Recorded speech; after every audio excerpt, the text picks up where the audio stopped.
예, 시편 65편에 특히 8절에 보면은요. 땅 끝에 사는 자가 주의 징조를 두려워하나이다. 주께서 아침이 되는 것과 저녁 되는 것을 즐거워하게 하시며. 아침이 되는 것과 저녁이 되는 것이 여러분 즐겁습니까? 이런 느낌 받아보셨나요? 아침이 되었어요. 아침에 눈을 뜨고 일어났는데 아침이 너무 즐거워요. 아침을 맞이했다라는 게 너무 즐겁고 해가 집니다. 해가 지는데 저녁이 되었다라는 것이 또 너무 기쁘고 즐거운 거예요.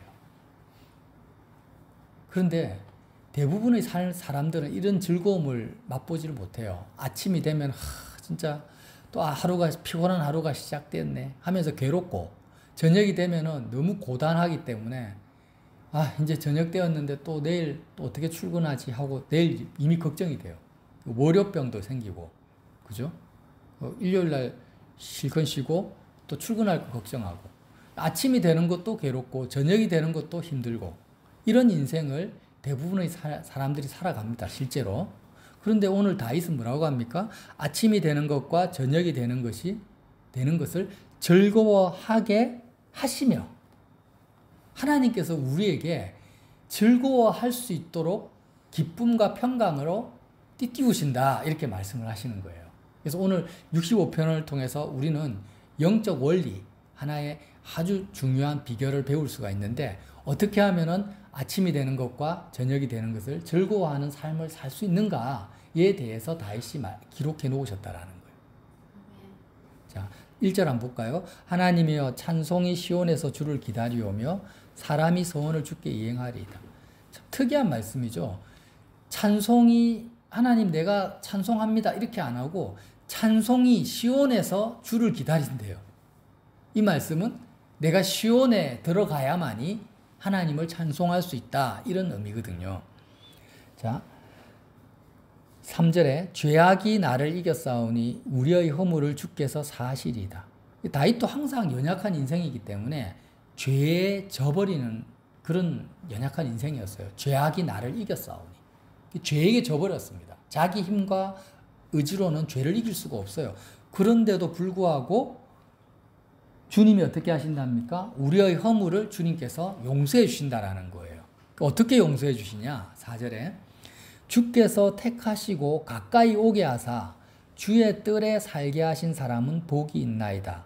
우리가 주의 집 곧 주의 성전의 아름다움으로 만족하리이다.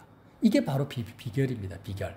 아침이 되는 것과 저녁이 되는 것이 즐거워할 수 있는 비결은 뭐냐면, 주의 뜰에 주께서 택하시고 가까이 오게 하셔야 돼요. 우리를 주님께로 가까이 부르셔가지고, 어느 정도로 가까이 부르시냐면 주의 뜰 안에 살게 하신 사람이, 주의 뜰 안에 살게 하신 사람은 복이 있는데, 어떤 복요? 아침과 저녁을 즐거워할 수 있는 복을 받는다라는 거예요. 그러면 주의 뜰 안에 산다라는 의미가 뭐냐? 거기에 대해서 또 말씀을 하세요, 다윗께서. 자, 5절에 우리 구원의 하나님이시여 땅의 모든 끝과 먼 바다에 있는 자. 땅의 모든 끝, 얼마 전에 제가 땅 끝에서 기도해야 된다고 했죠. 이 땅 끝이 의미하는 바가 여러 가지 뜻이 있는데, 그 중에 하나가 뭐냐면 세상의 끝. 세상에서는 도저히 내가 이제는 소망도 없고 힘도 없고 낙이 없는 사람은 땅 끝에 서 있는 사람이다. 우리는 거기가 기도의 출발점이다, 이렇게 말씀을 나눈 적이 있습니다. 그래서 땅의 모든 끝과 먼 바다에 있는 자, 세상에서는 소망이 없고 낙이 없는 사람이 있는 자가 의지할 주께서, 그렇죠? 세상에 비전과 꿈이 있는 사람은 주님을 의지하지 않습니다. 땅의 모든 끝에 있는 자가 의지할 주께서 의를 따라, 주님의 그 의를 따라서 의미하신 일로 우리에게 응답하신다. 우리가 기도할 때 응답하신다라는 거예요. 어떻게 응답하십니까? 주는 주의 힘으로 산을 세우시고 권능으로 띠를 띄우시며 바다의 설렘과 물결의 흔들림과 만민의 소요까지 진정하시나이다. 자, 여러분, 우리 마음이 아침과 저녁을 즐거워하지 못하는 이유는 항상 두렵고 불안하기 때문이죠. 평강이 없고 두렵고 불안한 이유는요, 내 소유가 있기 때문이에요. 그래서 불교에서는 어느 스님이 무소유를 주장했잖아요. 아주 절반의 진리만을 말씀하신 거예요.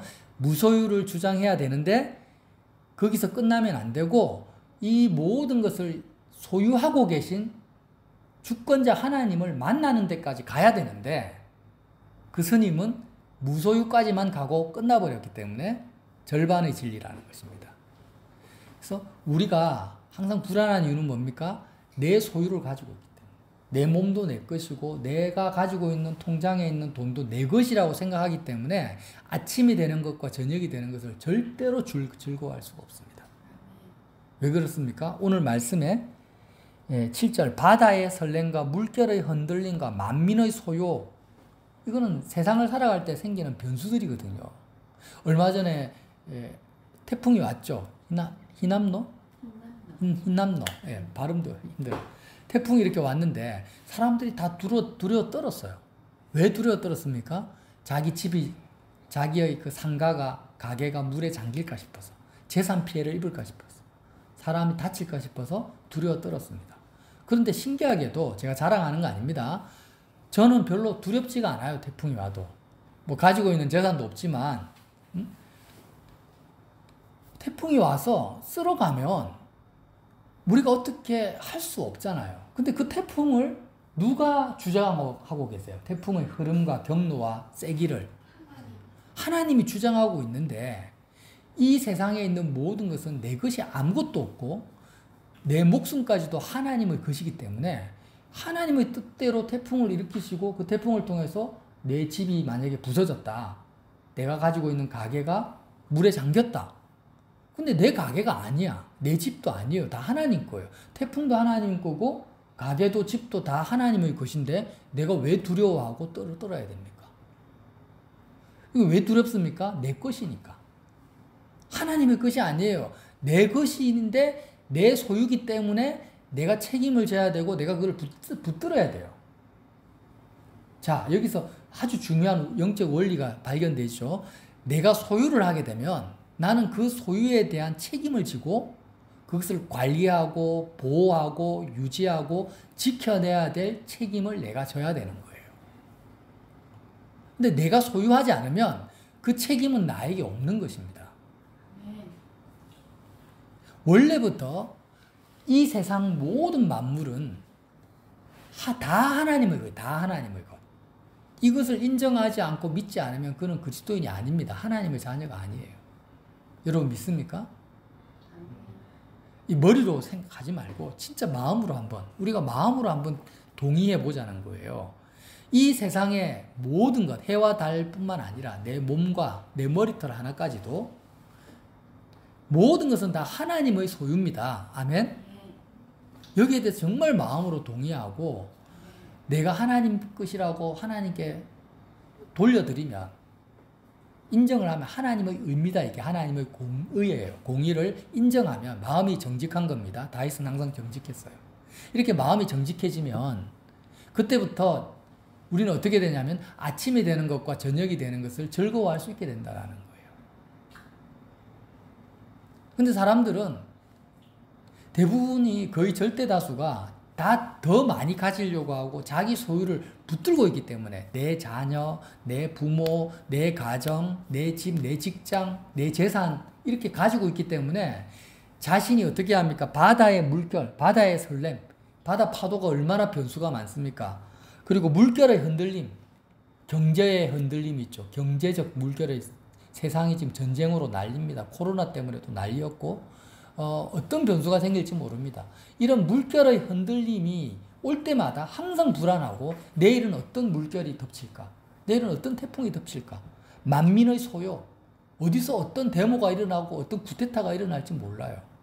인플레이션이 일어나고 집값이 떨어졌다가 막 올라갔다가 주식이 떨어졌다가 내려갔다가 환율이 막 유동을 칩니다. 이런 바다 물결의 설렘과 만민의 소요 때문에 마음이 쉴 틈이 없는 거예요. 왜 그렇습니까? 다 자기 소유 때문에 그런 거예요. 그러니까 죄악이 나를 이겼다라는 이 다윗의 고백이 뭐냐면 이 죄악은 뭡니까? 다 하나님의 것인데 본능적으로 내 것인 것처럼 내가 착각하고 내 것으로 붙들었다라는 거예요. 죄악이 나를 이겼다라는 게. 그 의미예요. 그래서 하나님의 뜰 안에 들어갔다라는 것은 뭐냐면 주의 뜰 안에서 산다라는 의미는 모든 것은 다 주님, 주인이 누구라요? 내가 주님의 뜰 안에 있다. 이 의미가 뭐예요? 내 것은 이제 없고 모든 것은 다 주님의 소유가 된 상태라는 거예요. 네. 주님의 뜰 안에서 사는 사람은 복이 있는데 이제 그의 죽고 사는 것과 그 주변에 일어나는 모든 변수들은 더 이상 변수가 아닙니다. 변수가 아니고 뭐냐면 자 여기 기록하고 있는데요. 변수는 항상 우리에게 두려움을 주죠. 불안을 줍니다. 그런데 8절 땅 끝에 사는 자가 주의 징조를 두려워하나이다. 주의 징조. 변수가 아니고 주의 징조라는 거예요. 주의 징조라는 것은 주님이 주권자고 다스리시고 통치하신다라는 징조입니다. 태풍이 일어났어요. 근데 믿지 않는 사람은 변수입니다. 물결의 설레임으로 두려워 뜹니다. 그런데 주의 뜰 안에 사는 사람은 태풍이 징조예요. 아, 하나님이 주권자시다. 하나님이 주인이시다는 하나님의 음성으로 듣는다라는 거예요. 그래서 사람들은 주의 징조를 두려워하고 주의 뜰 안에 사는 사람은 주의 징조에 대해서 오히려 기대하고 감사하는 거예요. 자, 어떻게 주의 뜰 안에 사는 사람들이 만물을 어떻게 보고 느끼는지에 대해서 지금 기록하는 거예요. 9절. 우리의 마음이 이제 땅 끝에서 십자가를 통과해서 주님 뜰 안에 들어갔습니다. 내 소유가 없어졌어요. 모든 것이 다 주님의 것으로 넘어갔습니다. 그랬을 때 만물을 볼 때 이렇게 보인다라는 거예요. 9절에 땅을 돌보사 물을 대어 심히 윤택하게 하시며 누가요? 주님이. 자기가 하는 게 아니에요. 사람이 하는 게 아니에요. 하나님의 강에 물이 가득하게 하시고 이같이 땅을 예비하신 후에 그들에게 곡식을 주시나이다. 주께서 밭고랑에 물을 넉넉히 대사 그 이랑을 평평하게 하시며 또 담비로 부드럽게 하시고 그 싹에 복을 주시나이다. 주의 은택으로 한 해를 관시우심이 너무 시적이죠. 주의 길에 기름방울이 떨어지며 들의 초장에도 떨어지니 작은 산들이 기쁨으로 띠를 띄었나이다. 산을 쳐다보는데 기쁨으로 작은 산들이 띠를 띠고 있는 모습이 보이는 거예요. 초장은 양떼로 옷 입었고 너무 멋지지 않습니까? 양떼가 하얀 양떼가 푸른 초장에 가득한데 어떻게 표현합니까? 초장은 양떼로 옷 입었고 골짜기는 곡식으로 덮였으며 그들이 다 즐거이 외치고 초장과 골짜기가 즐거이 외친대요. 이런 느낌으로 사는 거예요. 어떤 사람은 들판을 보면 와 황량하다. 사람이 아무도 없네. 외롭다. 이렇게 느껴지는데 주님의 뜰 안에서 들판을 보니까 들판이 즐거이 외치고 있는 거예요. 노래하고 있는 거예요. 이게 뭐예요? 복이라는 것입니다. 네. 여러분 말씀을 정리할게요. 우리가 주님의 집, 주님의 성전의 아름다움으로 만족하리라 라는 다윗의 고백에 우리의 마음이 참여하지 못하는 것은 아직도 내가 살인 강도의 정체성에서 벗어나지 못합니다. 내가 살인 강도, 하나님의 시각에서 살인 강도예요. 살인 강도. 살인이라는 것은 정확하면 살신이죠. 내 마음에서 하나님을 죽여버리고 신을 죽여버리고 하나님의 것을 강탈했습니다. 이게 마귀의 속성이에요. 마귀가 계명성인 마귀가 루시퍼가 하늘에서 떨어진 이유는 하나님의 것을 도둑질하는 교만을 가지고 있었기 때문에 살인 강도의 속성을 마귀가 가지고 있는데 마귀의 꼬임에 빠져가지고 아담이 살인 강도가 돼요. 살신 강도가 돼버렸어요. 아담의 마음에서 하나님을 죽여버리고 하나님의 것을 자기 것으로 취하려고 했기 때문에 쫓겨났습니다. 에덴 동산에서 쫓겨났어요. 하나님과의 관계성이 끊어졌어요. 근데 이게 뭐냐면 모든 것은 하나님의 것이라는 창세기의 본질적인 내용, 하나님이 천지를 창조하셨고 지금도 하나님의 주권이 다스리고 있다. 전도서의 내용, 사람은 적신으로 와서 적신으로 간다. 이 세상에 하는 모든 인생의 것은 헛되고 헛되다. 계시록의 내용, 새하늘과 새 땅의 주인은 하나님이다. 이 성경 말씀의 가장 기본적인 토대가 뭐냐?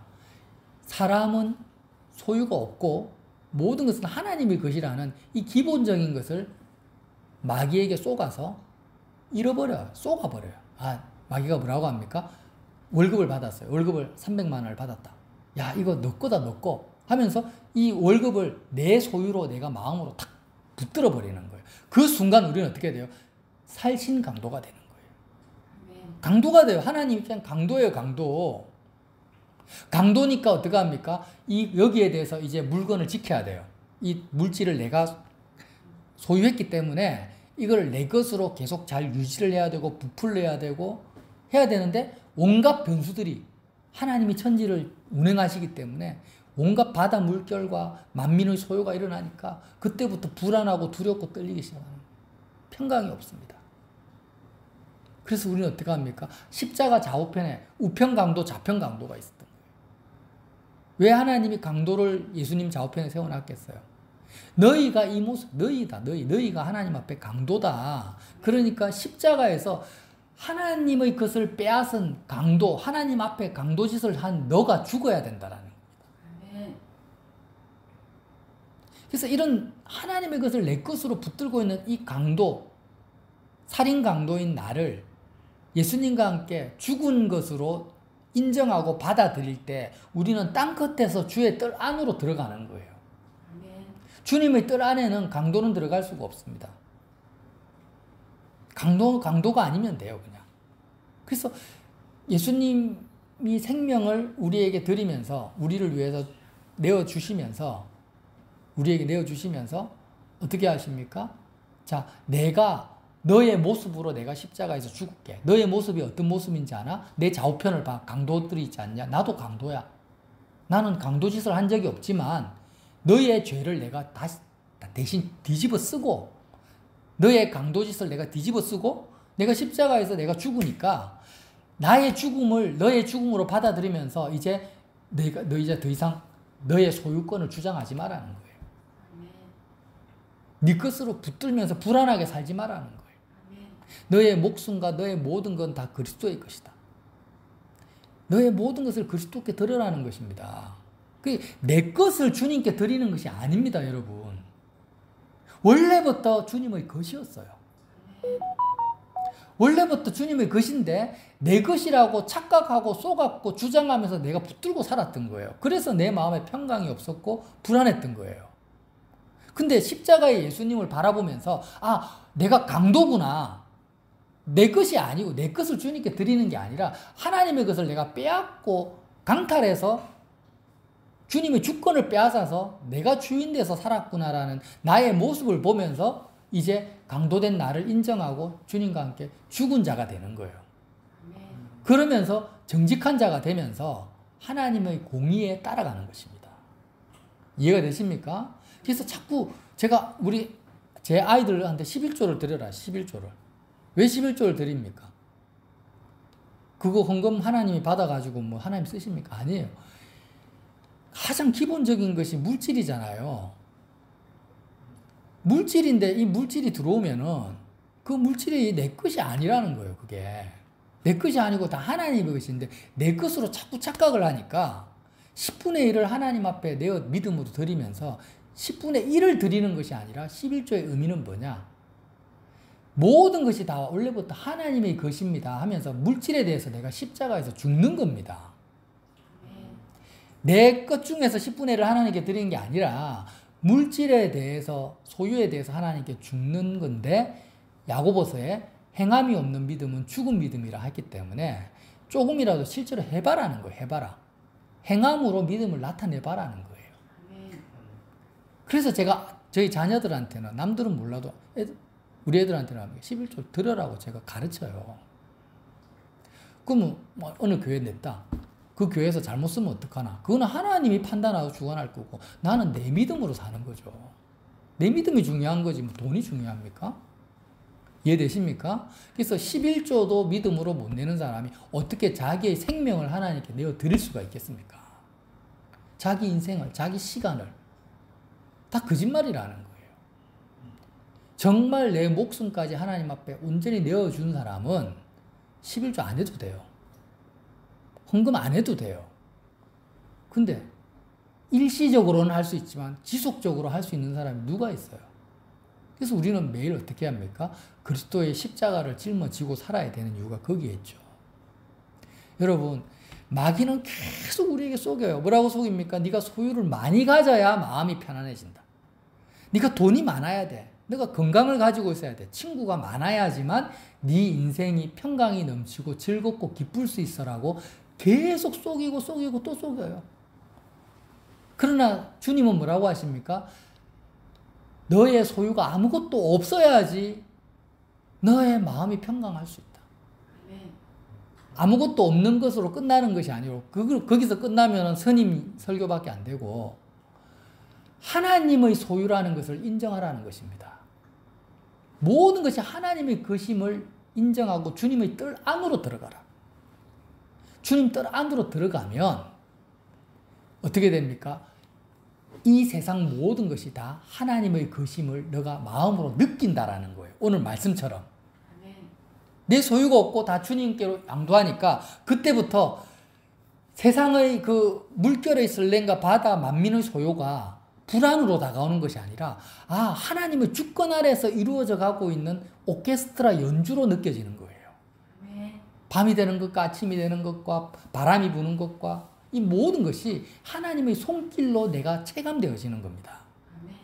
굉장히 중요하거든요. 그래서 우리 마음이 실제로 오늘 시편에 주께서 밭고랑에 물을 넉넉히 대시고 그 일항에 평평히 하시고 담비로 부드럽게 하시고 그 싹에 복을 주신다. 이런 천지 만물을 운행하시는 하나님의 손길과 다스림이 내 마음에 느껴지고 믿어지지 않는 상태가 어떤 상태냐?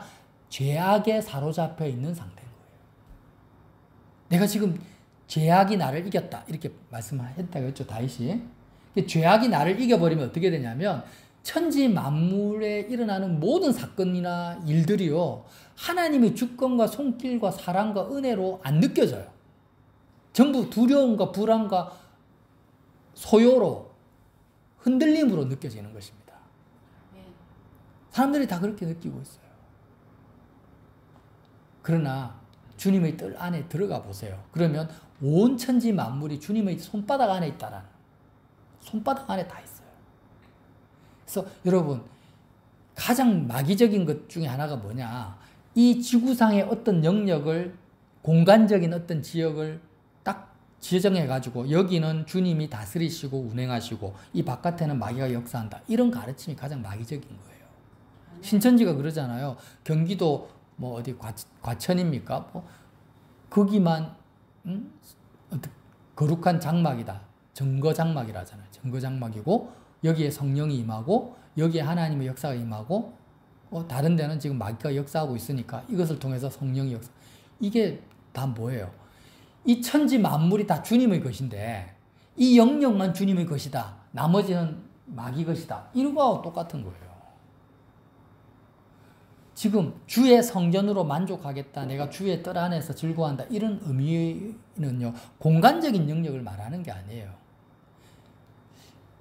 다윗이 지금 주의 성전으로 만족한다라는 이 고백을 한다라는 게 너무 이상하지 않습니까? 다윗 시대에는 성전이 없었습니다. 성전 자체가 존재하지 않았어요. 그러나 하나님께서 성전 설계도를 다윗에게 가르쳐 주신 거예요. 솔로몬 시대, 다윗의 아들 솔로몬 시대에 솔로몬 성전이 만들어졌고 다윗은 성전을 눈으로 본 적도 없어요. 근데 왜 성전으로 만족해요? 성전이 의미하는 것은 뭡니까? 신약적으로 말하면 그리스도의 십자가와 부활 사건을 형상화시킨 거죠. 예수님의 십자가와 부활 사건을 형상화시켰는데 내가 오직 살인 강도로 살아가는 내가 주님의 번제단, 십자가 번제단에서 죽고 하나님의 소유로 양도, 정직한 자로 주님의 뜰 안으로 들어가는 그것을 내가 기뻐하고 만족한다라는 거예요. 다윗의 고백이에요. 그래서 다윗의 마음에는요, 전쟁이 일어나든 골리앗이 블레셋이 쳐들어오든 그런 것에 대해서 흔들리질 않았어요. 왜요? 자기 생명도 주님의 것이니까. 골리앗하고 싸웠어요. 이놈 골리앗아, 내가 여호와 이름으로 간다 하고 갔는데 골리앗한테 죽었어. 그걸 두려워했겠어요, 다윗이? 그걸 두려워하지 않았던 거예요. 죽어도 내 생명이 내게 아닌데 왜? 그래서 자기 생명을 잃어버릴 것을 두려워하지 않은 다윗이기 때문에 믿음의 싸움을 할 수 있었던 것입니다. 우리 마음속에 일어나는 모든 두려움과 불안의 원인은 죄 때문입니다. 근데 그 죄가 뭐라고요? 주님의 좌우편의 강도의 정체성을 내가 아직도 가지고 있기 때문에 부인할 수가 없습니다. 그래서 우리가 다윗도 죄악이 자기를 이겼다는 것처럼 수시로 우리도 죄악에 집니다. 죄악에 져요. 수시로 우리도 두렵고 불안해요. 누구나 마찬가지예요. 그럴 때마다 우리는 어떻게 해야 될까요? 오늘 시편 65편의 말씀처럼 주님의 통치와 다스림 속으로 주의 뜰 안으로 들어가야 돼요. 들어가서 모든 만물이 주님의 손길에 의해서 하나, 우리 머리털 하나까지 움직여지고 있다는 것. 주님의 은혜 안에서 만물이 운행되고 있다는 것을 볼 때까지 끊임없이 우리는 강도된 나의 정체성이 그리스도와 함께 죽어지는 것을 목도해야 된다는 거예요. 바라보라는 것입니다. 그래서 우리는 예수님의 공로를 붙든다 할 때 도대체 뭘 붙들어요? 예수님의 공로를 붙드는 게. 목사님, 장로님, 집사님들이 다 자기 소유는 아직도 꽉 붙들고 있으면서 자기 소유를 가지고 자기가 주인 되어서 잘 먹고 잘 살다가 죽는 순간에 예수님 공로 붙들고 천국 가는 거예요? 그게 아니잖아요. 내가 예수님의 공로를 붙든다라는 것은 아직도 내 소유로 붙들고 있는 이 강도된 내가 주님과 함께 죽은 사실을 내가 인정한다라는 거예요. 주님은 이미 십자가에서 죽었는데 자기의 목숨을 대가로 지불하셨어요. 우리에게 지불하셨어요. 지불하셨다라는 게 뭡니까? 이제 너는 네 게 아니다. 나는 내 피값으로 너를 샀다. 아무개야. 십자가를 바라봐. 내가 지금 내 생명을 지불했다. 마귀에 소속되어 있고 세상에 속한 너를 내 것으로, 나 예수의 것, 여호와 하나님의 것으로 너를 나의 소유로 삼기 위해서, 하나님의 자녀된 소유로, 나의 소유로 삼기 위해서 내 생명의 피값을, 내 목숨값을 내가 지불한 현장이 그리스도의 십자가인 거예요. 그래서 우리가 십자가를 바라볼 때, 이제는 내 것이 없구나. 내 모든 것은 다 하나님의 것이구나라는 것을 보는 거예요. 그게 뭡니까? 구원입니다. 구원. 그래서 우리가 길 가다가 당신 구원 받았습니까? 물어보잖아요. 구원 받았어요. 그러면 또 물어보세요. 그러면 당신 소유는 없겠네요. 구원이 뭐예요? 더 이상 내 건 없어요. 세상에 속한 것은 아무것도 없고 내 모든 것은 하나님의 소유가 된 것이 구원이거든요. 그러니까 내가 구원받았다라는 것은 내 모든 것은 하나님의 것입니다라는 말과 똑같은 것입니다. 근데 구원받았다고 하면서 염려하고 근심하고 아직도 내 것이 있고 하나님 더 주세요 하고 기도하고 구원받은 거 아닙니다. 앞으로 받을지는 몰라도 그 사람은 아직 구원을 누리고 있는 건 아니에요. 그래서 우리는 십자가의 예수님, 생명값을 지불하고 나를 자신의 소유로 삼으신 이스라엘의 그 결혼 제도가 어떤 제도입니까? 정혼을 하잖아요. 그럼 신랑이 신부를 데리러 갈 때 예물을 다 주고 신부를 데리고 오잖아요. 값을 지불하는 거거든요, 사실은. 그래서 우리가 예수님의 신부로서 신랑 대신 예수님이 자신의 생명값을 지불하고 우리를 사신 거예요. 그러면서 이 예수님의 공로를 의지하게 되면은 마귀가 끊임없이 네가 지금 경제공황이 왔어. 네 재산 다 날아가게 됐어. 네 사업이 망하게 됐어. 네 어쩔래? 너 못 먹고 살래? 이렇게 막 할 때 너 시집도 못 가고 장가도 못 가고 취업도 안 되고 너 어떡할래? 이럴 때 어떻게 합니까? 예수님의 공로를 의지하라는 것입니다. 더 이상 내 인생의 내 것은 아무것도 없어. 다 주님의 피값으로 샀어. 마귀야, 귀신아, 예수 이름으로 명하여 떠나라. 나는 주님의 뜰 안에 있어. 나의 생명도 다 주님의 거야. 하면서 나 자신을 통째로 주님께 내어드려버리면 어떤 마귀도 귀신도 우리에게 의심도 못하게 되는 것입니다. 이게 주님의 십자가의 능력이에요. 그래서 저와 여러분이 십자가의 능력, 보혈의 능력, 예수님의 공로를 의지해서 조금도 내 소유가 없이 주님의 뜰 안에서 주님의 주권의 운행하심을 체감하는 하루하루로 사시기를 예수님 이름으로 빌어드립니다.